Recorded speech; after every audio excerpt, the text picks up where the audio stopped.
welcome to the math class.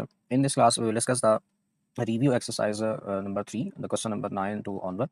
The statement of question number 9 is that the from suitable properties of union and intersection, यानी कि यहाँ पर आपने properties जो use करनी है वो यूनियन और इंटरसेक्शन की कुछ प्रॉपर्टीज़ को यूज़ करके हमने ये रिजल्ट्स जो है ना वो ये निकालने हैं। बड़ा आसान सा ये है। इसके अंदर जो दो प्रॉपर्टीज़ यूज़ होनी है वो मैं यहाँ पर मेंशन किया। पहली प्रॉपर्टी डिस्ट्रीब्यूट। अच्छा, इससे पहले हम डिस्ट्रीब्यूटिव प्रॉपर्टीज़ को डिस्कस कर चुके हुए हैं, वो 3 सेट्स के ऊपर होती थी। यानी इस तरह से अगर यहाँ पर 3 सेट्स लिखे हों, इसको मैंने यहाँ पर जो कि 2 सेट्स के ऊपर अप्लाई किया है, तो कोई भी सेट हो सकते हैं कि A intersection A union B है। तो ये डिस्ट्रीब्यूटिव प्रॉपर्टी थी, यूनियन के ऊपर इंटरसेक्शन की बात हमने की थी, ठीक है। ये डिस्ट्रीब्यूटिव प्रॉपर्टी है यूनियन ओवर इंटरसेक्शन। इसको करने का तरीका ये था कि आपने इस वाले सेट का इंटरसेक्शन अप्लाई करना दोनों सेट्स के ऊपर। ए का इंटरसेक्शन ए के ऊपर लेंगे, ये साइड पे आ जाएगा। फिर दरमियान में जो साइन आना है वो यूनियन का ये वाला आता है, वो आ जाता है। फिर ए का इंटरसेक्शन आपने बी से लेना है। तो ये डिस्ट्रीब्यूटिव प्रॉपर्टी है। इसी तरह से एक और प्रॉपर्टी है, ये अडेम्पोटेंट लॉ है। ये पहले आप लोगों ने डिस्कस किया हुआ। अच्छा, इसको आप याद रखना, बड़ा आसान है कि जब भी आप किसी सेट का इटसेल्फ इंटरसेक्शन लेते हैं तो वो इटसेल्फ के ही इक्वल आ जाता है, ठीक है। इसी तरह से चाहे इंटरसेक्शन लें या यूनियन लें, वो इटसेल्फ सेट्स के ही इक्वल आ जाता है। तो इसको सेट थ्योरी के अंदर हमने नाम दिया है, वो एडम्पोटेंट लॉ का नाम दिया हुआ है। यानी कि ए का इंटरसेक्शन ए से लेंगे वो ए के ही इक्वल आता है, अगर ए का यूनियन ए से ले रहे हैं तो वो ए के ही इक्वल आता है। ऑब्वियस सी बात है, दो सेट हैं सेम है, उनका इंटरसेक्शन लेंगे तो पूरा का पूरा वही सेट आएगा, यूनियन में भी यही बात आएगी। तो चलिए हम शुरू करते हैं इसके फर्स्ट पार्ट से। जो स्टेटमेंट है फर्स्ट पार्ट की वो ये है कि आपने ये बात प्रूव करनी है कि A intersection A union B ये इक्वल आता है A union A intersection B के। ये बात हमने प्रूव करनी है और प्रॉपर्टीज़ को यूज़ करना है, और प्रॉपर्टीज़ को यहाँ पर मेंशन भी करना है। तो पहली जो प्रॉपर्टी यहाँ पर मैं यूज़ कर रहा हूँ, लेफ्ट हैंड साइड को मैं राइट हैंड साइड के इक्वल मैंने प्रूव करना है। तो लेफ्ट हैंड साइड में है क्या कि मेरे पास ए इंटरसेक्शन है ए यूनियन बी के साथ। अब देखें, ये बेसिकली मेरे पास इसके ऊपर देखें, ये 3 सेट्स के ऊपर एक यूनियन है, उसके ऊपर इंटरसेक्शन का ऑपरेशन अप्लाई हुआ है। तो ये मेरे पास एक डिस्ट्रीब्यूटिव प्रॉपर्टी है, यहाँ पर मैंने मेंशन भी कर दी हुई है, ठीक है, यूनियन ओवर इंटरसेक्शन के ऊपर। इसको कुछ यूँ लिखा जा सकता है, अगर मैं यहाँ पर इस पे में आपने मेंशन भी करना है कि किस तरह से आपने किया। तो मैं यहाँ पर कहता हूँ कि मैं यहाँ पर डिस्ट्रीब्यूटिव प्रॉपर्टी यूज़ कर रहा हूँ। डिस्ट्रीब्यूटिव प्रॉपर्टी को यूज़ करते हैं हम, यूज़ द डिस्ट्रीब्यूटिव प्रॉपर्टी। अब वो क्या है कि ये जब आप इंटरसेक्शन है, ए का इंटरसेक्शन ए पर भी अप्लाई होगा, फिर दरमियान में साइन यूनियन का आ जाएगा, फिर ए का इंटरसेक्शन बी के ऊपर भी अप्लाई होगा। यानी इसको कुछ यहाँ से यूँ लिखेंगे, ए इंटरसेक्शन ए, ये आएगा, ब्रैकेट यहाँ आ जाएगी, फिर दरमियान में साइन यूनियन का, फिर ए का इंटरसेक्शन आ जाएगा बी के साथ। तो ये डिस्ट्रीब्यूटिव प्रॉपर्टी को यूज़ करके हमने लिख लिया। इसके बाद देखें, ये जो है ए का इंटरसेक्शन ए के साथ ही ले रहे हैं। तो ये मैंने अभी आपको बताया कि ये मेरे पास एक आइडेम्पोटेंट लॉ है कि जब भी आप किसी इटसेल्फ किसी भी सेट का इंटरसेक्शन लेंगे या फिर आप यूनियन ले लें तो वो इटसेल्फ सेट के ही इक्वल आता है। तो यहाँ पर कौन सी प्रॉपर्टी यूज़ हो रही है, वो हम कहेंगे कि आइडेम्पोटेंट लॉ यूज़ हो रहा है, ठीक है। ये आइडेम्पोटेंट लॉ ये होता है, ठीक है ना, A intersection A equal to होता है। चूंकि यहाँ पर बेटे उसने कहा था कि सूटेबल प्रॉपर्टीज़, तो प्रॉपर्टीज़ के नाम लिखने बड़े ज़रूरी हैं यहाँ पर। यानी कि ये ए इंटरसेक्शन ए लेंगे तो किसके इक्वल आएगा, ये मैंने अभी बताया किसके इक्वल आएगा, ए इक्वल। ऑब्वियस सी बात है, आपके माइंड में भी आता है, ठीक है। जब एक सेट है उसी का इंटरसेक्शन ले रहे हैं, इंटरसेक्शन में सेम एलिमेंट को देखना होता है, तो ये ए इंटरसेक्शन ए के इक्वल आ गया, फिर यूनियन ए इंटरसेक्शन बी के इक्वल आ गया। तो देखें, क्या ये जो मैंने लेफ्ट हैंड साइड कंसीडर की थी, क्या ये राइट हैंड साइड की इक्वल नहीं आ गई। देखें ना, यहाँ पर हमने क्या बात प्रूव करनी थी, ए का इंटरसेक्शन लेना था ए यूनियन बी, वो इक्वल आना चाहिए था A union into A intersection B के, तो उसके इक्वल ही आ गया। तो इसका मतलब ये हमारे पास ये फर्स्ट जो प्रॉपर्टीज़ है रिजल्ट हमारे पास वेरीफाई हो गया कि लेफ्ट हैंड साइड इक्वल आ रही है हमारे पास राइट हैंड साइड के। तो ये बड़ी आसानी के साथ हमने ये वाला रिजल्ट जो है वेरीफाई कर लिया, ठीक है। अब इसके सेकेंड पार्ट की तरफ अगर हम मूव करें बेटे, उसमें कुछ यूँ है कि हमने यही दोनों प्रॉपर्टीज़ इसमें सेकंड में भी अप्लाई होंगी कि जस्ट उसकी स्टेटमेंट को मैं यहाँ लिखता हूँ कि सेकंड ये है कि ए का आपने यूनियन लेना है और ए इंटरसेक्शन बी के ऊपर, वो इक्वल आता है A intersection A union B. Distributive property ना दो तरह से थी, एक इंटरसेक्शन ओवर यूनियन के ऊपर थी, तो एक यूनियन ओवर इंटरसेक्शन के ऊपर थी। तो यहाँ पर भी मैं इसी तरह से लेफ्ट हैंड साइड को कंसिडर करता हूँ, ठीक है। लेफ्ट हैंड साइड, ये जो है मेरे पास लेफ्ट हैंड साइड में जो है A union A intersection B है, ठीक है। अब यहाँ से देखें कि मेरे पास क्या हो सकता है कि डिस्ट्रीब्यूटिव प्रॉपर्टीज़ को अगर हम यूज़ करें, ये इंटरसेक्शन ओवर यूनियन है, तो यहाँ पर यूनियन ओवर इंटरसेक्शन तो दो तरह से थी। वो भी है कि अगर आप इंटरसेक्शन ओवर यूनियन की बात करेंगे, जो ये ए वाला सेट है उसके ऊपर आपने यूनियन का ऑपरेशन दोनों के ऊपर लगा देना है। यानी कि ए का यूनियन ए से भी लेंगे और ए का यूनियन बी से भी लेंगे, दरमियान में साइन ये ब्रैकेट वाला आ जाता है। तो यहाँ से मैं ये बात लिखूंगा कि मेरे पास किस तरह से है, using the distributive property. Distributive property को हम यहाँ पे यूज़ करते हैं, डिस्ट्रीब्यूटिव प्रॉपर्टी। डिस्ट्रीब्यूटिव प्रॉपर्टी की मदद से देखें, ए का हम यूनियन लेंगे किसके साथ, ए के साथ भी, तो ये एक प्रॉपर्टी ब्रैकेट आ जाएगी।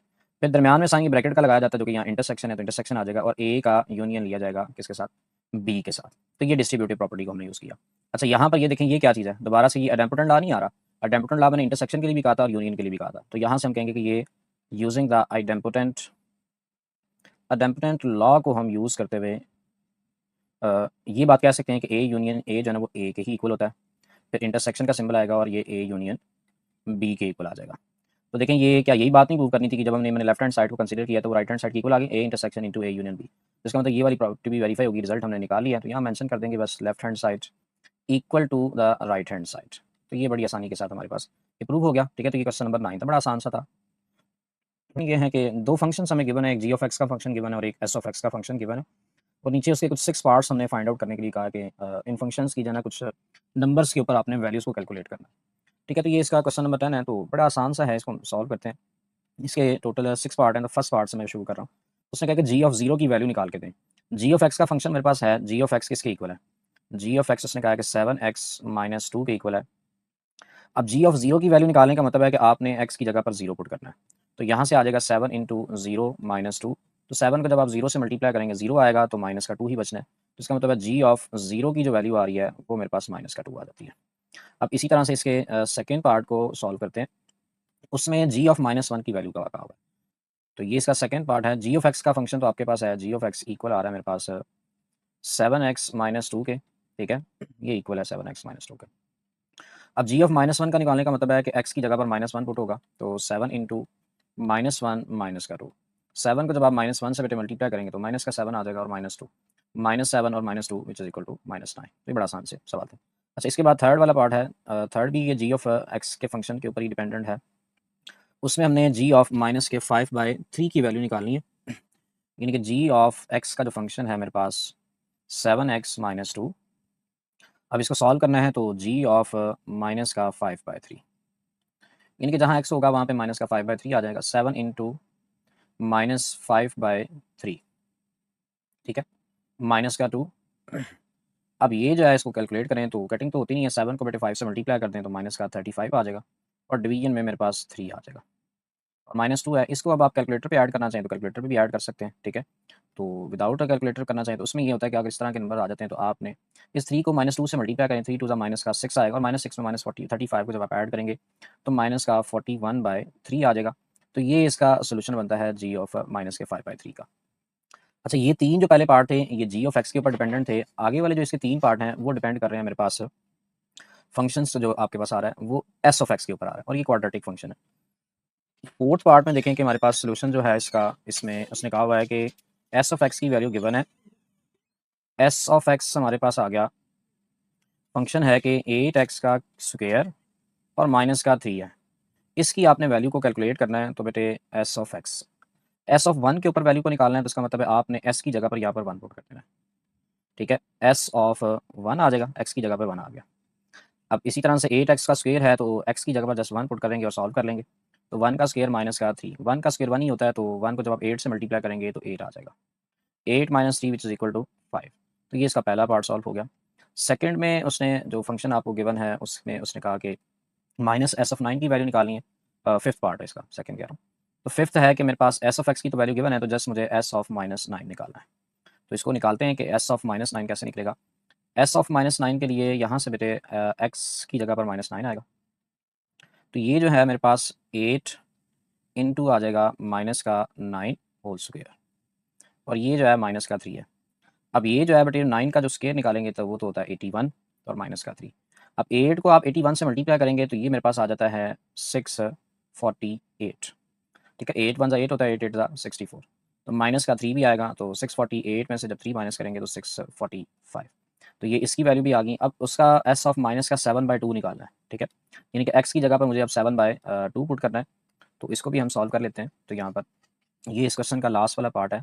ये 6 में उसने जो वैल्यू दी है कि एस ऑफ -7/2 पुट करना है, यानी कि एक्स की जगह पर आप माइनस का 7/2 पुट करेंगे। तो ये एस ऑफ एक्स है तो एस ऑफ माइनस का 7/2। अब एक्स की जगह पर माइनस का 7/2 पुट होगा तो ये 8 इंटू आ जाएगा हमारे पास माइनस का 7/2। तो माइनस का 7/2 का यहाँ पर तो स्क्वायर आएगा ना, एक्स की जगह पर हमारे पास वो पुट हो रहा है और माइनस का 3 आ जाएगा। अब इसको जब हम सॉल्व करेंगे तो 7 का भी स्क्वायर आना है और 2 का भी स्क्वायर आना है। तो ये 8 इंटू 7 का स्क्वायर तो आपको पता है 49 होता है और 2 का स्क्वायर 4 आ जाएगा। और माइनस का 3 आ जाएगा। अब इसको जब सॉल्व करेंगे तो यहाँ से ये जो वैल्यू बचनी है यहाँ पर देखें, 4 1 ज़ा 4 और 4 2 ज़ा 8। 2 को आप 49 से मल्टीप्लाई करेंगे तो ये 98 आता है, माइनस का 3 विच इज़ इक्वल टू 95। तो ये बेटे इसका एस ऑफ माइनस के 7/2 का जो है ना वो फंक्शन की जब हमने वैल्यू निकाली तो वो बेसिकली हमारे पास 95 के इक्वल आ रही है। ठीक है, तो ये क्वेश्चन नंबर 10 यहाँ पर सॉल्व हो जाता है। ठीक है, की स्टेटमेंट ये है कि गिवन दैट द फंक्शन एक एफ ऑफ एक्स गिवन है ए एक्स प्लस बी, वे ए बी उसने क्या कि कांस्टेंट नंबर्स हैं और एफ ऑफ -2 के ऊपर जो वैल्यू आती है वो 3 आती है और एफ ऑफ 4 के ऊपर वैल्यू 10 आती है। तो आपने ए बी की वैल्यूज़ को कैलकुलेट करना, ये बड़े आसान है, ये हमने एक्सरसाइज 3.3 के अंदर भी डिस्कस किए थे। फंक्शन मुझे गिवन है एफ ऑफ एक्स का, वो इक्वल है मेरे पास ए एक्स प्लस बी के। अब उसने एफ ऑफ -2 पे वैल्यू दी हुई है और एफ ऑफ 4 पे, इसका मतलब मुझे एफ ऑफ -2 निकालना है और एफ ऑफ 4 निकालना है और उसको इक्वेशंस को फिर नाम देंगे 1 और 2 का। तो पहले मैं निकालता हूँ एफ ऑफ -2, यानी कि जहाँ जहाँ एक्स होगा वहाँ -2 आ जाएगा, a इंटू -2 प्लस बी, तो ये बेटे आ जाएगा यहाँ से माइनस का 2a प्लस बी आ जाएगा। ये एफ ऑफ -2 की वैल्यू आ गई। अब एफ ऑफ -2 किसके इक्वल है, 3 के इक्वल है, तो इसकी जगह पर आप उसकी वैल्यू को पुट कर दें, यानी कि माइनस का 2a प्लस बी, ये इक्वल किसके आना है, 3 के इक्वल आना है, चूंकि ये एफ ऑफ -2 के इक्वल, एफ ऑफ -2 की वैल्यू 3 है, इसको आप इक्वेशन 1 का नाम दे दें। देन आपके पास एफ ऑफ 4 की वैल्यू गिवन है, तो आपने एफ ऑफ 4 को ही कैलकुलेट करना है, यानी जहाँ जहाँ एक्स होगा वहाँ पे आप एफ ऑफ 4 पुट करेंगे। तो एफ ऑफ 4 यानी कि ए एक्स है, तो एक्स को जब 4 से मल्टीप्लाई करना है तो 4a आ जाएगा प्लस बी, एफ ऑफ 4 की जगह पर हमने क्या पुट करना है 10, यानी कि 4a प्लस बी जो है ये इक्वल टू 10 आ जाता है, इसको हमने इक्वेशन 2 का नाम दिया था। अच्छा, इसके बाद मैंने यहाँ पर ये कहा था जब आप ये दो इक्वेशंस बना लेते हैं उसके बाद आपने इक्वेशन 1 और 2 को या तो ऐड करना है या सब्ट्रैक्ट करना है। अब उसमें आपने ये देखना है कि कोफिशिएंट सेम है या नहीं किसी एक वेरिएबल के, तो एक के हैं बी के कोफिशिएंट सेम है, तो जस्ट मैं इन दोनों इक्वेशंस को ऐड या सब्ट्रैक्ट करूँगा। ऐड तब करते थे अगर डिफरेंट साइन आ जाते हैं जिनके कोफिशिएंट सेम हो, अगर सेम साइन आ जाते हैं तो फिर हम उनको सब्ट्रैक्ट करते हैं। तो यहाँ पर बी के देखिए कोफिशिएंट 1 1 है लेकिन साइन दोनों में प्लस आ रहा है, तो मैं इन दोनों इक्वेशंस को यहाँ पर माइनस करूँगा। तो यहाँ पर ये बात लिख देते हैं कि हम सब्ट्रैक्ट कर रहे हैं, सब्ट्रैक्टिंग 1 एंड 2, इक्वेशन 1 और 2 को हम यहाँ से सब्ट्रैक्ट कर देते हैं। ठीक है, 1 और 2 को मैं सब्ट्रैक्ट कर रहा हूँ। तो पहली इक्वेशन में यहाँ देखें कि मेरे पास है माइनस का 2a प्लस का b इक्वल टू 3 है, और दूसरी इक्वेशन यहाँ है 4a प्लस का b इक्वल टू 10 है। जब आप माइनस करते हैं तो नीचे वाली इक्वेशन का आप साइन चेंज कर दें, ये प्लस का था तो माइनस का हो जाएगा, ये भी माइनस का हो जाएगा, ये भी माइनस का हो जाएगा, माइनस का 2a और माइनस का 4a है तो ये माइनस का 6a बना देंगे। ठीक है, अब ये पॉजिटिव b है नेगेटिव b है तो ये तो दोनों कैंसिल हो जाएंगे। ठीक है, तो यहाँ से बचना कुछ भी नहीं है, तो इक्वल के साइड पे देखेंगे 3 में से जब माइनस का 10 आपने निकालना है तो इसका मतलब है माइनस का 7 बचना है। ये माइनस का 6 यहाँ मल्टीप्लाई हो रहा है और इस साइड पे आगे डिवाइड होगा तो माइनस माइनस से वैसे कैंसिल हो जाएगा, तो a की वैल्यू 7/6 आ जाती है। तो a कांस्टेंट की वैल्यू यहाँ से आपने निकाल ली है। अब दूसरी वैल्यू निकालने के लिए ये a की वैल्यू किसी भी इक्वेशन में पुट करते हैं, 1 में पुट करना चाहे 1 में करते हैं, 2 में करना चाहे 2 में करते हैं, तो मैं 1 में पुट करता हूँ, चलें 2 में कर देता हूँ यहाँ से। तो put a equal to 7/6 in equation 2, equation 2 के अंदर यहाँ पर बेटे आप पुट कर देंगे, जहाँ पर a होगा वहाँ पे आपने 7/6 पुट कर देना। 4a है तो 4 इंटू 7/6 आ जाएगा, प्लस का b इक्वल आ जाएगा 10 के। ठीक है, तो यहाँ से अब ये जो S4 देखिए कैंसिलेशन होती है, तो 4 2 2 3 ज़ा 6 और 2 2 ज़ा 4, तो 7 को 2 से जब मल्टीप्लाई करेंगे तो 14/3 आ जाएगा और प्लस का b इक्वल टू 10 आ जाएगा। ये बेटा b 14/3 यहाँ पर पॉजिटिव है, उस साइड पे जाके नेगेटिव हो जाएगा, यानी कि माइनस हो जाना है यहाँ से। ठीक है, तो 10 में से आपने माइनस करना है 14/3, यानी कि यहाँ आ जाएगा 10 माइनस 14/3। इसको माइनस करने का तरीका मैंने बताया हुआ है, 3 को 10 से मल्टीप्लाई करेंगे, 30 में से जब आप 14 को माइनस करेंगे, 30 माइनस 14 करेंगे तो बेटे ये आ जाएगा 16/3। तो ये मेरे पास b की वैल्यू भी आ जाएगी, तो ये आपका क्वेश्चन नंबर 11 भी जो है सॉल्व हो जाता है। ठीक है, तो ये स्टेटमेंट थी कि आपने a और b की वैल्यूज़ को कैलकुलेट करना था। तो ये 12 क्वेश्चन नंबर 12 है, 11 हमने इससे पहले सॉल्व किया। अच्छा, ये बड़ा आसान है, क्वेश्चन नंबर 12 की स्टेटमेंट तो ये है कि आपने एक फंक्शन गिवन है, फंक्शन उसने k ऑफ x के ऊपर डिपेंड, x k फंक्शन है जो कि x के ऊपर डिपेंडेंट है, तो उसकी वैल्यू उसने बता दी कि k ऑफ x की जो वैल्यू है वो आपके पास है 7x - 5, और k ऑफ x उसने बता दिया कि वो 100 के इक्वल आ रहा है। इसका मतलब k ऑफ x अगर 100 के इक्वल है तो k ऑफ x की जगह पर उसकी वैल्यू पुट कर दें 100, 7x - 5, तो ये माइनस का 5 है, इस साइड पे आगे प्लस 5 हो जाएगा, इक्वल टू 7x, तो 100 में जब आप प्लस 5 करेंगे तो 105 आ जाएगा। तो ये 7 यहाँ मल्टीप्लाई हो रहा है, इधर आके डिवाइड होना है तो इक्वल टू x आ जाएगा। अब जब 100 को आप 105 को 7 पे डिवाइड करेंगे तो ये कुछ आ जाएगा 15, यानी कि 15 7 1 7 35 तो 5, तो यानी कि 15 x की वैल्यू यहाँ से आ जाती है 15। ठीक है, यानी कि 15 x की वैल्यू। तो ये क्वेश्चन नंबर 12 था, बड़ा आसानी से हमने सॉल्व कर लिया इसका। ठीक है, चलते हैं, ये इसका 13 वाला सवाल है। ठीक है, ये भी उसी तरह से है जो भी मैंने 11 वाला क्वेश्चन किया, बस इसमें फंक्शन जो है वो जी ऑफ एक्स क्वाड्रेटिक है। अब उसने कहा कि जी ऑफ एक्स एक फंक्शन है जो कि मेरे पास आ रहा है एम एक्स स्क्वेयर,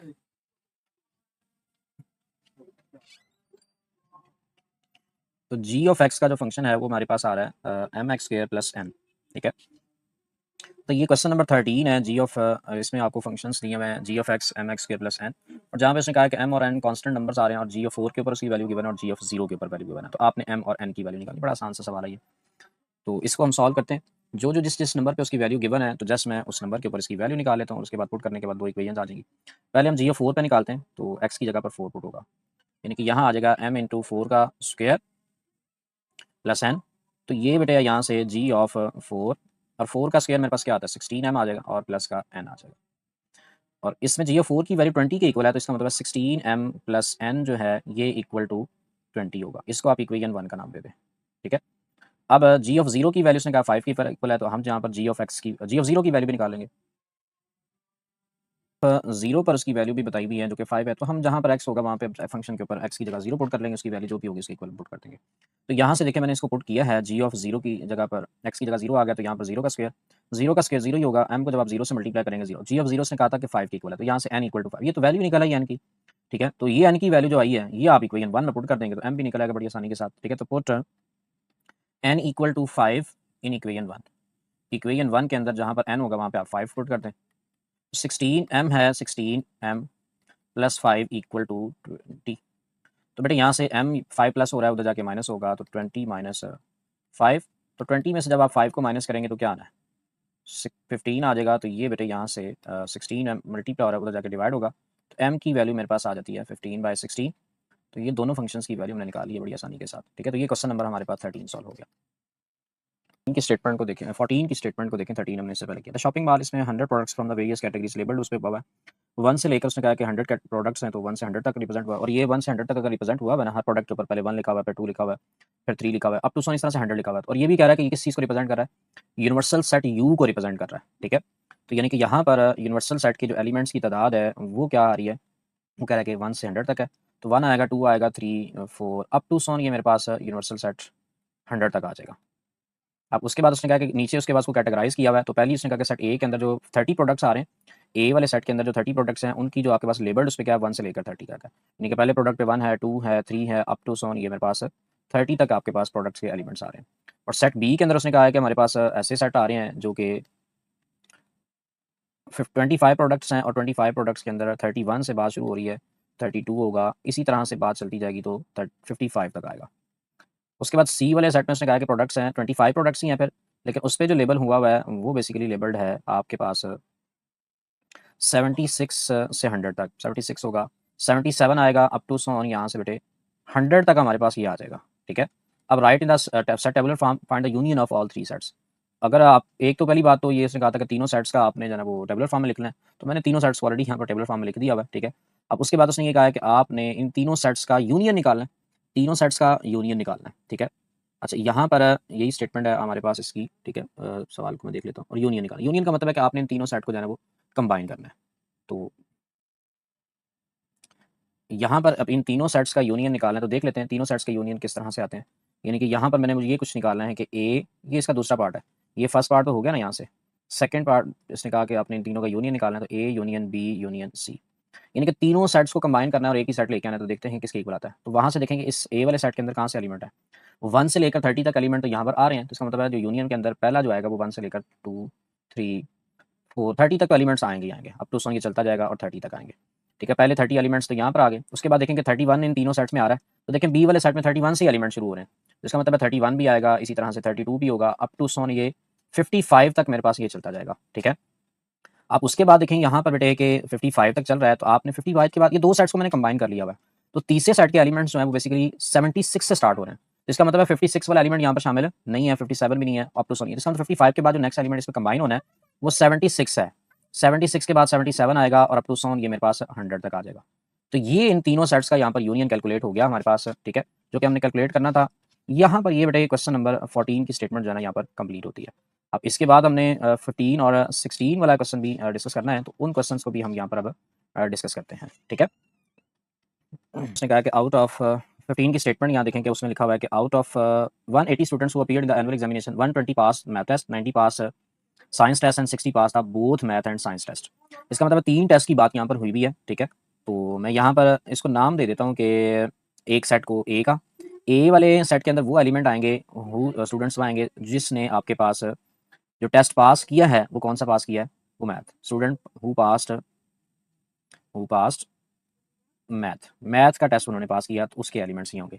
बी वाले सेट में कह देते हैं कि जिसने साइंस का टेस्ट पास किया, स्टूडेंट्स वो होंगे जो कि मेरे पास साइंस का टेस्ट है वो पास कर रहे हैं, हु पास साइंस। अब दो ही बात उसने की है, उसके बाद अब इसके एलिमेंट्स को मैं सवाल से निकालता हूँ। जो कार्डिनलिटी है ए की, कितने ऐसे स्टूडेंट्स थे जो कि स्टूडेंट्स मैथ के टेस्ट को पास कर रहे हैं, उसने बता दिया कितने, वो 90 स्टूडेंट्स हैं, ठीक है। तो 90 स्टूडेंट्स अगर पास कर रहे हैं तो इसका मतलब यहाँ पर कार्डिनलिटी ऑफ ए जो है वो 90 आ जाएगी। इसके बाद कार्डिनलिटी ऑफ बी की बात करें तो वो मेरे पास कितने होंगे, उसने कहा कि बी में 60 स्टूडेंट ऐसे हैं 90 पास किया साइंस टेस्ट। अच्छा ये था, इसमें उसने कहा कि जो साइंस मैथ का टेस्ट पास कर रहे हैं वो 120 है स्टेटमेंट में, और 90 पास करें साइंस के टेस्ट को। अब यहाँ पर आगे देखें 60 pass both math and science test, जब बोथ को पास करें तो वो किस चीज़ को रिप्रेजेंट करेगा, वो बेसिकली रिप्रेजेंट करेगा इसके इंटरसेक्शन को। तो cardinality of A intersection B जो है वो कितनी है, वो 60 है। तो ये मैंने स्टेटमेंट से सवाल निकाल लिया। उसके बाद कह रहा है कि हाउ मेनी पास इधर द मैथ और साइंस टेस्ट, वो कहते हैं कि मैथ यहाँ पे साइंस टेस्ट कितने स्टूडेंट ऐसे हैं जिसने मैथ भी पास किया हो यहाँ पे साइंस भी पास किया हो, यानी कि दोनों को कंबाइन करके निकालना है। तो दोनों को कंबाइन करके निकालना है तो इसका मतलब यहाँ पर यह है कि आपने सिर्फ ये निकालना है कि ए और बी का जो है वो यूनियन है वो कितना आता है। तो यहाँ पर एक principal of inclusion and exclusion है, ठीक है। दो सेट्स के ऊपर भी था, ये पहले भी डिस्कस हुआ है। तो principal of inclusion and exclusion, inclusion and exclusion, उसकी मदद से हम यहाँ पर निकालते हैं। तो वो ये था कि दो सेट्स के ऊपर जो कार्डिनलिटी है ना ए यूनियन बी की, वो इक्वल आती थी cardinality of A plus cardinality of B, और उसके बाद माइनस किया जाता था इसके इंटरसेक्शन को ए इंटरसेक्शन बी को। ये हमारे पास दो सेट्स के ऊपर जो है ना वो प्रिंसिपल ऑफ इंक्लूजन था। तो ये तो निकालना है cardinality of A union B, ये फर्स्ट पार्ट भी है इसका। तो ए की कार्डिनलिटी कितनी है 120 और बी की है 90 और माइनस करना है 60। तो 90 में से जब आप 60 को बेटे माइनस करेंगे तो 30 आ जाएगा। तो इसका मतलब है दोनों स्टूडेंट्स को जब आप जिन्होंने मैथ या फिर साइंस का टेस्ट पास किया है वो स्टूडेंट्स कितने हैं, वो 150 स्टूडेंट ऐसे हैं जो मैथ और साइंस के टेस्ट को पास करने हैं। तो ये पहला पार्ट ए वाला पार्ट सॉल्व हो गया। साइंस में पास किया, बी वाले पार्ट में से पूछा how many did not pass either of two test, यानी कितने टेस्ट स्टूडेंट ऐसे हैं जिन्होंने इन दोनों को ही पास नहीं किया हुआ। तो मुझे ये पता है कि यूनिवर्सल सेट टोटल जो स्टूडेंट्स हैं वो 180 हैं, ठीक है। यानी कि यूनिवर्सल सेट को जो है ना वो कार्डिनलिटी ऑफ यूनिवर्सल सेट की बात करूँ तो बी वाले पार्ट में, यानी कि कार्डिनलिटी ऑफ यू जो है ना वो 180 है। अब ये मुझे पता है कि 150 स्टूडेंट ऐसे हैं जिन्होंने मैथ या फिर इंग्लिश का मैथ या फिर साइंस का टेस्ट पास किया है। अब हमने जब ये निकालना है कि आपके पास कितने स्टूडेंट ऐसे हैं जिन्होंने कोई टेस्ट नहीं पास किया, तो इसका मतलब उसका कॉम्प्लीमेंट होगा ना, उसकी निगेशन निकाल रहे होंगे। तो इसका मतलब है हमने बेसिकली यहाँ निकालना है ए यूनियन बी का कॉम्प्लीमेंट। तो ये कैसे निकलेगा, ये कार्डिनलिटी ऑफ जो यूनिवर्सल सेट होगा उसमें से अगर आप माइनस कर देंगे cardinality of A union B का तो वो आ जाएगा। अब कार्डिनलिटी ऑफ ए की बात यूनिवर्सल सेट वो 180 है, तो जितने स्टूडेंट ने पास किया है वो 150 है। तो इसका मतलब 30 स्टूडेंट ऐसे बचते हैं जिन्होंने ना तो मैथ का टेस्ट पास किया ना साइंस का टेस्ट पास किया। ये इसका बी पार्ट सॉल्व किया। तो सी पार्ट में देखेंगे उसने कहा how many pass the science test, science test तो पास वो कर रहे हैं but not the math test, यानी कि मैथ का टेस्ट वो सिर्फ पास नहीं कर रहे, यानी कि मैथ का टेस्ट वो नहीं पास कर रहे। उसके बाद उसने पूछा कि how many failed the science test, कितने स्टूडेंट ऐसे हैं जो कि साइंस के टेस्ट में फेल हो गए हैं, ठीक है। कार्डिनलिटी ऑफ बी किस चीज़ को रिप्रेजेंट कर रहा है, साइंस के टेस्ट को, और ए मैथ के टेस्ट को। तो ये कार्डिनलिटी ऑफ यानी कि ऐसे एलिमेंट्स निकालने हैं जो बी का पार्ट तो हो लेकिन ए का ना हो, यानी कि साइंस के स्टूडेंट्स तो हों लेकिन मैथ का वो टेस्ट पास ना करें। तो यही मतलब बनता है ना बी माइनस ए का। तो यहाँ से हमने यही तो बात निकालनी है कि कार्डिनलिटी ऑफ बी माइनस ए, यानी कि साइंस के स्टूडेंट्स बताने हैं लेकिन मैथ के स्टूडेंट्स को पास ना किया हो, ठीक है। तो बी माइनस ए, इसका फार्मूला जो होता है वो ये होता है जो आपके पास स्टूडेंट्स हैं, यानी कि कार्डिनलिटी ऑफ जो बी है ना, इसमें से आपने माइनस करना होता है cardinality of B intersection A को, या ए इंटरसेक्शन बी कह दें या फिर बी इंटरसेक्शन ए कह दें। तो कार्डिनलिटी ऑफ बी यानी कि नंबर ऑफ स्टूडेंट्स जिन्होंने साइंस का टेस्ट पास किया वो 90 थे, ठीक है। उसके बाद 90 में से हमने माइनस क्या कर देना, जिनका कॉमन पार्ट आया हुआ है ए इंटरसेक्शन बी यानी बी इंटरसेक्शन ए, जो दोनों को पास किए हुए थे वो कितने थे, वो 60 थे। तो इसका मतलब यहाँ से हमारे पास 90 में से मैं 60 को माइनस कर दूंगा तो ये बेसिकली आ जाएगा 30, यानी कि 30 स्टूडेंट ऐसे हैं जो सिर्फ और सिर्फ साइंस का टेस्ट पास कर रहे हैं, ठीक है, लेकिन मैथ का टेस्ट पास नहीं कर रहे। अब यहाँ पर ये इसका सी पार्ट कैलकुलेट हो गया। डी पार्ट में इसने क्या कहा है कि डी पार्ट में इसने कहा है कि how many failed the science test, कितने स्टूडेंट ऐसे जो फेल कर गए साइंस के टेस्ट। तो इसका मतलब जितने उन्होंने पास किया हुआ है उसका कॉम्प्लीमेंट निकाल लेंगे। तो डी पार्ट में हमने कहा कि साइंस के टेस्ट का कितने स्टूडेंट ऐसे हैं जो साइंस के टेस्ट को पास कर रहे नहीं कर रहे, फेल हो गए। इसका मतलब बी वाले सेट को हमने रिप्रेजेंट किया था साइंस के टेस्ट के साथ, तो इसका मतलब इसका कॉम्प्लीमेंट निकालेंगे तो वो ऐसे स्टूडेंट आ जाएंगे जो कि हमारे पास फेल किए हुए साइंस के टेस्ट को। तो किसी भी सेट का कॉम्प्लीमेंट यूनिवर्सल सेट में से उसी सेट को माइनस कर दिया जाता है। तो यूनिवर्सल सेट के एलिमेंट्स की तादाद तो 180 है, और बी वाला जो सेट है उसकी एलिमेंट्स की तादाद कितनी है, वो मेरे पास है 90। जब 180 में से हम 90 को माइनस करेंगे तो मेरे पास कितना आ जाएगा, 90। यानी कि 90 स्टूडेंट ऐसे हैं जो कि हमारे पास साइंस के टेस्ट को उन्होंने फेल कर लिया हुआ। तो ये बेटे इसका क्वेश्चन नंबर 15 का डी पार्ट भी सॉल्व हो गया। In software house of city 300 developers software developers हैं। एक सिटी के अंदर 300 सॉफ्टवेयर डेवलपर्स हैं, उसका सर्वे जो है वो कंडक्ट किया गया to determine the which programming language are like, कौन सी लैंग्वेज जो है प्रोग्रामिंग लैंग्वेज है वो ज़्यादा लाइक की जा रही है। अब उसका जो रिजल्ट आया कंडक्ट होने के बाद वो यहाँ पर ही नीचे आपके पास गिवन है। सबसे पहले उसने कहा कि 150 developers like Python and 130 developers like Java and 120 developers like PHP. तीन लैंग्वेजेस के बारे में यहाँ पर डिस्कशन हो रही है, तो हम यहाँ पर उसी तरह से जैसे हम पहले करते हुए आ रहे हैं, तीनों लैंग्वेजेस को जो है ना वो एक एक सेट का नाम दे देंगे। तो पहले सेट को मैं यहाँ पर नाम दे देता हूँ कि ए वाला जो सेट है वो ऐसा है वो लाइक पाइथन, यानी कि ऐसे डेवलपर्स उसमें आ जाएंगे जो सिर्फ पाइथन को लाइक कर रहे हैं। उसके बाद 130 डेवलपर्स लाइक जावा, तो बी वाले सेट को मैंने नाम दे दिया यहाँ पर वो लाइक जावा, जावा वाली जो लैंग्वेज है उसको लाइक करने वाले जो है वो बी वाले सेट के अंदर आ जाएंगे। और 120 डेवलपर्स लाइक पीएचपी, तो पीएचपी को लाइक करने वाले जो है वो सी वाले सेट में आ जाएंगे। ठीक है। अब यहाँ पर उसके बाद उसकी जो नंबर ऑफ एलिमेंट्स गिवन है तो मैंने उनको जो है ना यहाँ मेंशन किया कि 150 डेवलपर्स अगर पाइथन लाइक कर रहे हैं तो पाइथन वाले का सेट ए था, इट मीन्स कि कार्डिनलिटी ऑफ ए जो है वो 150 होगी। ठीक है। इसी तरह से 130 डेवलपर्स ऐसे थे जो जावा को लाइक करें, तो जावा वाले का सेट का नाम था बी। तो यहाँ से ये पता चलता है कि जो कार्डिनलिटी है सेट बी की वो 130 होगी। कार्डिनलिटी आपको आइडिया है कि वो हमारे पास नंबर ऑफ एलिमेंट्स को शो करता है इन गिवन सेट। ठीक है। इसी तरह से उसके बाद उसने कहा कि 120 डेवलपर्स लाइक पीएचपी, तो पीएचपी को जो है ना सी का सेट का नाम दिया गया, तो कार्डिनलिटी ऑफ सी जो है वो 120 आ जाएगी। अब नेक्स्ट देखेंगे यहाँ पर लिखा हुआ है कि 70 developers like both Python and Java, अगर दोनों को वो लाइक कर रहे हैं तो वो याद रखें कि वो इसका इंटरसेक्शन रिप्रेजेंट करता है। अब बात यहाँ पर हो रही है पाइथन और जावा की, तो पाइथन कौन सा सेट है, यहाँ देखो ए वाला सेट है और जावा जो है बी वाला है। इसका मतलब ये ए और बी दोनों को लाइक करने वाले हमारे पास कितने हैं, वो 70 है। दोनों का जो है ना लाइक करने वाले, इसका मतलब ये इनके कॉमन एलिमेंट्स है तो वो इंटरसेक्शन से रिप्रेजेंट होते हैं। तो cardinality of A intersection B जब वो हमारे पास 70 आ जाएगी। नेक्स्ट उसने कहा कि 60 developers like both Python and PHP, Python और पीएचपी की बात करें ए और सी बनता है। ठीक है ना, ए वाला सेट पाइथन है और सी वाला पीएचपी है, तो ए और सी का इंटरसेक्शन लेंगे तो हमारे पास 60 आ जाएगा। तो ये cardinality of A intersection C जो है मैंने लिखी यहाँ पर 60। अच्छा, उसके बाद उसने ये कहा कि 50 developers like both Java and PHP, Java और पीएचपी की बात करें तो वो जावा ये रहा और पीएचपी ये रहा। बी और सी बनता है, तो बी और सी का जो इंटरसेक्शन है वो हमारे पास क्या होगा, cardinality of B intersection C which is equal to 50। Then उसने ये कहा कि 40 developers like all three languages, तीनों लैंग्वेजेस को जो है ना वो लाइक कर रहे हैं। तो तीनों लैंग्वेजेस को अगर वो लाइक कर रहे हैं तो इसका मतलब तीनों का इंटरसेक्शन रिप्रेजेंट होगा पाइथन जावा और पीएचपी का, यानी कि A intersection B intersection C जो है उसकी जो कार्डिनलिटी हो कितनी होगी, 40 होगी। अब उसने ये कहा आपसे चार पार्ट उसने कैलकुलेट करने के लिए कहा है। फर्स्ट पार्ट में उसने ये कहा कि how many developers use at least one of these languages, अब कितने ऐसे हैं जो आपके पास डेवलपर्स 300 तो टोटल हैं, उसमें से कितने ऐसे हैं जो कम से कम एक लैंग्वेज को तो आपके पास वो लाइक कर रहे हैं इन तीनों में से, अगर सर्वे हुआ तो तीनों में से एक को अगर वो लाइक कर रहे हैं एटलीस्ट की बात हो रही है, इसका मतलब तीनों को कंबाइन करेंगे तो वो एलिमेंट्स आ जाएंगे जो कम से कम या तो पाइथन को लाइक कर रहे हैं, जावा को या पीएचपी को। तो इसका मतलब यहाँ से हमने जो कैलकुलेट करना है ये इसका यूनियन कैलकुलेट करेंगे, यानी कि cardinality of A union B union C होगा। तो वो कैसे था, वो हमने principle of inclusion and exclusion discuss किया हुआ है। तीन सेट्स के लिए भी था, दो सेट्स के लिए भी था, इससे पहले हमने दो सेट्स के ऊपर डिस्कशन की। तो तीन सेट्स के लिए जो principal of inclusion and exclusion है वो ये था कि आपके पास जो कार्डिनलिटी है ना A union B union C की, वो इक्वल आती है कार्डिनलिटी ऑफ ए, यानी कि सबसे पहले इन तीनों का प्लस आएगा, यानी कि ए की कार्डिनलिटी बी की कार्डिनलिटी सी की कार्डिनलिटी प्लस होगी, देन माइनस हो जाएगी हमारे पास कार्डिनलिटी इनके इंटरसेक्शंस। पहले ए का बी से इंटरसेक्शन होगा, फिर ए का सी से इंटरसेक्शन और बी का सी के साथ इंटरसेक्शन, वो माइनस होगा और लास्ट में तीनों का इंटरसेक्शन जो है ना वो प्लस कर दिया जाता है। अब ये सारे एलिमेंट्स आपको गिवन है, कार्डिनलिटी ऑफ ए जो है मेरे पास कितनी है, 150 है ना, और बी की कार्डिनलिटी यहाँ नजर आ रही है आपको 130 है, और सी की जो कार्डिनलिटी है हमारे पास वो 120 आ रही है। उसके बाद ए इंटरसेक्शन बी की बात करें तो वो 6 ए इंटरसेक्शन बी की 70 और ए इंटरसेक्शन सी 60 है और बी इंटरसेक्शन सी है वो 50 था, ये हमने सवाल से निकाला था, और तीनों का इंटरसेक्शन 40 था। ये चीज़ निकालनी है, यही चीज़ रिप्रेजेंट कर रही थी at least one of these languages को, या ए को या बी को या फिर सी को, तीनों को कंबाइन करेंगे तो वो एलिमेंट आ जाएंगे जो तीनों को में से किसी एक को तो लाइक कर रहे रहेंगे। तो 150 और 130 को प्लस करते हैं 280 और 120 प्लस एज इट इज, इन तीनों को प्लस करेंगे जो कि ये माइनस में है तो प्लस तो होंगे लेकिन साइन माइनस ही रहेगा। तो 70 60 और 50 को जब आप ऐड करते हैं तो माइनस का 180 आ जाएगा और लास्ट पे प्लस 40 है। तो ये 280 और 120 400 माइनस 180 प्लस 40 करते हैं तो 260 आ जाता है। तो यहाँ से ये पता चलता है कि 260 हमारे पास डेवलपर्स ऐसे हैं जो एटलीस्ट एक लैंग्वेज को तो लाइक कर रहे होते हैं, ठीक है। अच्छा, उसके बाद हमारे पास बी वाला जो सेट है, बी वाले पार्ट में से देखो क्या पूछा हुआ है। उसने ये पूछा कि how many developers use only one of these languages, सिर्फ और सिर्फ एक लैंग्वेज को इस्तेमाल करने वाले हमारे पास कितने हैं, ठीक है। यानी कि या तो सिर्फ पाइथन को लाइक करें, या फिर सिर्फ और सिर्फ जावा को लाइक करने वाले, या फिर पीएचपी को लाइक करने वाले, वो हमने निकालना है यहाँ से कितने हैं।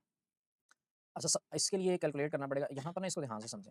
बी पार्ट में कहा how many developers use only one of these languages. One of these languages का मतलब है यहाँ पर सिर्फ और सिर्फ जो हमारे पास पाइथन को लाइक करें। जब मुझे ये पता चल जाएगा ना, जो सिर्फ पाइथन को लाइक करने वाले हैं, सिर्फ जावा को लाइक करने वाले हैं, सिर्फ पीएचपी को लाइक करने वाले हैं, जब तीनों का पता चल जाएगा तो हम तीनों को प्लस कर देंगे।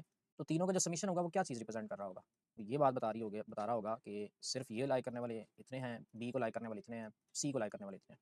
तो तीनों को प्लस करेंगे, इसका मतलब वो आपके पास टोटल नंबर्स ऑफ डेवलपर्स आ जाएंगे जो सिर्फ एक लैंग्वेज को ही लाइक कर रहे हैं, या तो वो पाइथन का कर रहे हैं, या जावा का, या पीएचपी को। तो वो हम पहले तीनों का सेपरेट निकालेंगे, उसके बाद उनका समीशन निकालेंगे। अच्छा, ये कैसे निकाला जाता है बी पार्ट में देखें। सबसे पहले मैंने यहाँ मेंशन किया कि हु लाइक ओनली पाइथन, सिर्फ पाइथन को लाइक करने वाले कौन कौन से, उसको निकालने का बेटा तरीका ये है, जितनी कार्डिनलिटी हमारे पास पाइथन की है उसमें से आपने उसके साथ जितने इंटरसेक्शंस आए हुए ना उनको माइनस करना है। कार्डिनलिटी ऑफ पाइथन जो कि ए वाले साइड से रिप्रेजेंट हुआ था, तो ये देखें ए से रिप्रेजेंट हुआ, तो हमने यहाँ से ए की जो कार्डिनलिटी है उसमें से किस किस के साथ उसका इंटरसेक्शन है, बी के साथ आया होगा, सी के साथ, दोनों के साथ आया होगा। यानी कि principal of inclusion and exclusion से आपने ए इंटरसेक्शन बी और ए इंटरसेक्शन सी को माइनस करना है, और तीनों का इंटरसेक्शन उसी तरह से प्लस होगा। जो ए के साथ इन्वॉल्व हो रहा है ना, उसी को मैंने यहाँ पर लिख लिया का प्रिंसिपल ऑफ इंक्लूजन एक्सक्लूजन के साथ। तो इसकी जो कार्डिनलिटी 150 है, ये 170 थी, 60 और 40। इनको जब हम सिंप्लीफाई करते हैं तो बेटा 60 आ जाता है, यानी कि 70 और 60 130 होता है, और 150 में से 30 माइनस होंगे तो 20 plus 40 which is equal to 60। यानी कि 60 ऐसे हैं जो सिर्फ एक लैंग्वेज को, जो कि पाइथन है, सिर्फ उसी को लाइक करते हैं। यानी ऐसे ये और किसी और लैंग्वेज को ये 60 जो है ना लाइक नहीं कर रहे। देन हम निकालते हैं हु लाइक ओनली जावा। जावा को जो है वो 20 से रिप्रेजेंट किया था, सेम उसी तरह से इसके जो इंटरसेक्शन है वो माइनस होंगे और लास्ट में प्लस हो जाएगा। 130 थे, 70 और 50। अब इनको जब आप माइनस करते हैं तो बेटा ये आ जाता है 50। तो 50 ऐसे हैं जो कि हमारे पास लाइक कर रहे हैं, हमारे पास ऐसे जो कि सिर्फ और सिर्फ जावा को लाइक कर रहे हैं। अब हम निकालते हैं नेक्स्ट, हमारे पास पीएचपी को लाइक करने वाले कितने हैं। अब पीएचपी को लाइक करने वाले वो चूँकि मेरे पास रिप्रेजेंट हो रहा है सी वाले सेट से, तो यहाँ से मैं यहाँ पर ये कह दूंगा कि सिर्फ और सिर्फ सी वाला जो सेट है उसकी जो कार्डिनलिटी है, ठीक है, उसमें से आपने जिस चीज़ के साथ उसका इंटरसेक्शन आया हुआ है वो चीज़ आपने माइनस कर लेनी है। तो देखें सी के साथ इंटरसेक्शन किसका आया हुआ था, ए का आया हुआ था, उसके बाद बी का आया था, और सी का इंटरसेक्शन, यानी कि ए इंटरसेक्शन सी और बी इंटरसेक्शन सी, उसको यहाँ से हम माइनस करेंगे तो बेटा यहाँ पर और लास्ट में तीनों का इंटरसेक्शन जो है ना वो प्लस हो जाता है। तो सी की कार्डिनलिटी थी वो हमारे पास 120 है, ए इंटरसेक्शन सी 60 है, और बी इंटरसेक्शन सी 50 और लास्ट में प्लस 40 हो रहा है। तो ये जो है हमारे पास क्या आ जाता है, 120 में से जब आप 110 को माइनस करेंगे तो 10 plus 40 which is equal to 50। यानी कि 50 ऐसे हैं जो सिर्फ और सिर्फ पीएचपी को लाइक कर। अब तीनों को हमने निकाल लिया, सिर्फ पीएचपी को लाइक करने वाले भी पता चल गए, सिर्फ जावा को लाइक करने वाले भी पता चल गए, और सिर्फ हमारे पास पाइथन को लाइक करने वाले भी हमारे पास पता चल गए। अब हमने तो ये बताना था कि बताओ टोटल कितने हैं जो सिर्फ एक लैंग्वेज को यूज लाइक कर रहे हैं। तो इसका मतलब है तीनों का पता चल गया सेपरेटली। अब तीनों को प्लस कर लेंगे तो टोटल आ जाएंगे। तो यहाँ पर मैंने ये बात की who use only one language, सिर्फ एक लैंग्वेज को यूज करने वाले कितने हैं, वो 60 plus 50 plus 50 which is equal to 160। तो टोटल हमारे पास 160 ऐसे हैं जो सिर्फ एक लैंग्वेज को इस्तेमाल कर रहे हैं, या पाइथन या फिर जावा या फिर पीएचपी को। तो ये इसका बड़ी आसानी से हमने बी पार्ट कैलकुलेट कर लिया। अच्छा, इसके बाद सी पार्ट में उसने ये कहा है कि हमारे पास स्टेटमेंट को दिखाता हूँ मैं आपको यहाँ पर पहले। तो सी पार्ट में उसने कहा how many developers do not use any of these language, कितने ऐसे हैं जो कोई भी लैंग्वेज नहीं यूज कर रहे। तो मुझे पता है एटलीस्ट 260 ऐसे थे जो तीनों में से किसी एक को लाइक तो कर ही रहे थे, या जावा या पाइथन। ये देखो A union B union C 60 था, 260 था। तो जो सर्वे कंडक्ट हुआ था वो 300 का था। तो इसका मतलब है कि हमने अगर निकालने हैं कि हमारे पास कितने ऐसे हैं जिसमें आपके पास सिर्फ और सिर्फ किसी लैंग्वेज को नहीं लाइक कर रहे, तो वो बेसिकली इसके कॉम्प्लीमेंट से रिप्रेजेंट होगा, जो लाइक कर रहे हैं उसकी नेगेशन हो जाएगी। इसका मतलब है cardinality of A union B union C जो है उसका कॉम्प्लीमेंट, कॉम्प्लीमेंट हमेशा याद रखें यूनिवर्सल सेट से, यानी कि टोटल एलिमेंट में से आपने जिसका कॉम्प्लीमेंट निकालना है उसको माइनस कर दिया जाता है। तो कार्डिनलिटी ऑफ यू में से आप निकाल देंगे यूनियन बी यूनियन सी की कार्डिनलिटी। तो 300 में से 60 माइनस करते हैं, 260 तो 40। तो 40 डेवलपर्स ऐसे हैं जो किसी लैंग्वेज को यहाँ पर लाइक नहीं कर रहे, ना पाइथन को लाइक कर रहे हैं, ना ही हमारे पास जावा को, और ना ही पीएचपी को। तो ये इसका सी पार्ट जो है वो कैलकुलेट होगा। अच्छा, डी पार्ट में देखें, डी पार्ट में से ये कहा कि हमारे पास डी पार्ट जो है वो ये है कि आपने ये बताना है डी पार्ट में how many developers use only PHP. देखिए मैंने इसी में बता दिया था कि how many developers use only one of these languages. तो यहाँ पर हमने निकाला नहीं है यहाँ पर कि हु यूज पीएचपी का बताना है ना डी पार्ट में, तो ये यहाँ पर मैंने कैलकुलेट किया हुआ है जस्ट कि हु यूज ओनली पीएचपी। तो वो ये डेवलपर्स हैं, यानी कि इसी को आप यहाँ पर रिपीट कर देंगे तो वो हमारे पास आ जाएगा कि 50 डेवलपर्स ऐसे थे। तो ये डी पार्ट यहीं से आप कैलकुलेट कर लेंगे हु यूज ओनली पीएचपी, तो वो ये है हमारे पास 50। तो ये इसका क्वेश्चन नंबर 50 था। तो होपफुली आपको ये समझ आया। अगर कहीं पे प्रॉब्लम है तो मुझे बताइएगा, इंशाल्लाह फिर हम नेक्स्ट डिस्कस करेंगे। तो मिलते हैं नेक्स्ट लेक्चर के अंदर। ओके, अल्लाह हाफिज़।